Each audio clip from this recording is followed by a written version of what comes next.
here we have two puppies in the back, and they have no idea they're about to head off to the vet and get desexed.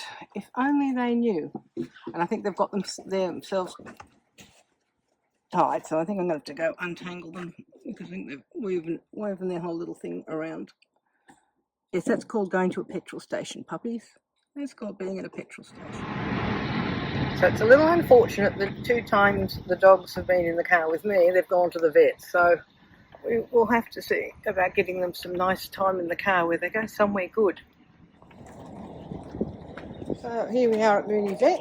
They had no food after 10. Water was removed this morning at 6. They've had a walk and they have no idea what's about to happen to them. We're just going to see if they can do a last minute piddle. I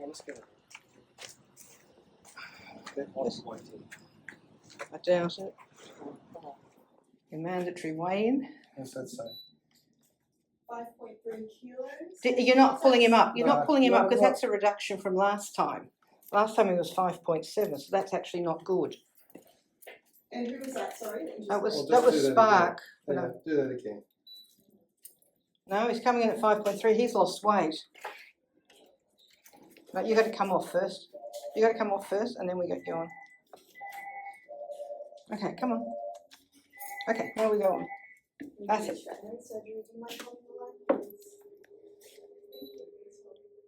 And 6.7. They're going to think you're very. They don't know who you are, and they're very skittish. Come on. So one dog has been taken through his pre-operation checks. Got his nice, lovely pink identification on. You know, very hard to get. Yeah, I know. He says, "What are you doing down at my back fence?" They're going, okay, well, we're down on the ground now, so I'm trusting we're leaving soon. You are.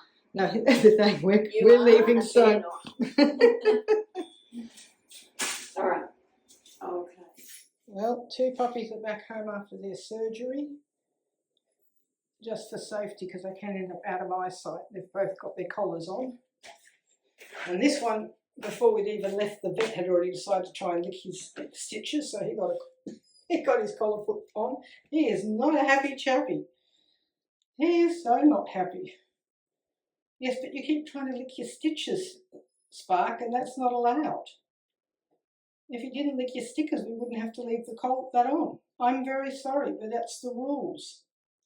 Yes, that's the rules. Do you see a dog that looks very, very angry at me? I can't say he looks hurt. I think he's angry. Why has he got this horrible thing stopping him from licking his... Why has he got this horrible thing on him that means he can't lick his testicles? Or what's left of them. Latch is so shocked by having this collar on. He hasn't moved. He's just standing there frozen. Oh dear. You can move, Latch. Come on, you can move. You can move, yes. It will move with you. I know it's not. You're completely opposite to Spark, who's already run up and down the house trying to get it off. Yes, you're just standing there frozen. You're not to get to your scrotum. I know you think you want to get to your scrotum, but you're not to. That's it. You two settle down. That's it. Good boys. Good boy. Good boys. You continue to recover from that surgery. You're surprisingly active for 2 dogs who just had surgery 2 or 3 hours ago. Yeah, you're surprisingly good. Yeah, that's beautiful. You beautiful boys. Beautiful boys. Your paw's caught in your collar. That can't be comfortable. No, that couldn't be comfortable. Yes. Oh. If your brother wasn't so silly, we would take his collar off, but given the fact he keeps trying to lick his wound, we don't want to do that. Okay. Spark was a good boy. He ate his food in the bowl. Latch went, I am not eating with the collar on. And we had to take the collar off, and then he finally decided to have a good meal. So this is good. This is only about 8 hours, 10 hours since the op. And they both have managed to eat their dinner. We thought they might be starving, so they've got dinner an hour early. Latch is also being started on anxiety medication rather than wait for the other medication to kick in for 4 weeks. We're putting him on the more instant effect one because he's still quite anxious inside the house, and we need to keep him a little bit more docile because he's going to be upset when he doesn't get a WALK. And then he's possibly the one who's going to get rehoused. Oh my goodness, these two dogs are starving. And just so this one doesn't feel that he's being punished by being made to stay outside because he would have eaten Latch's food, we've just brought him in to give him a bit of a pat on the lap.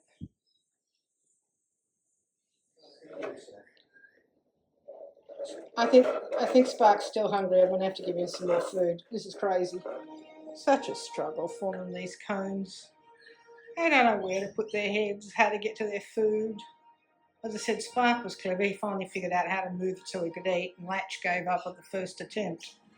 Yes, you are absolutely precious, but you keep licking yourself. It's day 12 after the surgery, and here's what not to do because it has bitten me in the bottom, and instead of giving the dogs a quick and easy way of getting to the other end of wearing the cones, they now have another 7 days of wearing them. And why? Well, Spark had stitches this long, and when you're only about that far off the ground, he was getting very irritated with them as he walked around. So I trimmed them shorter, and not only had I done that, but I kept taking the cones off both dogs because of the heat wave. I thought they were uncomfortable. Latch seemed to be having trouble eating his food with it on. They were banging and crashing into each other all the time. So particularly Latch had more time without a cone. He never seemed to be licking his wound particularly, so I thought that was okay. And, well, Spark at least had a good break every time we went for a walk, and we tried to get the cone back on his head quickly before he got back into his crotch. Yeah, but he was faster than we were. So what's happened as a result of trimming stitches that should not be trimmed?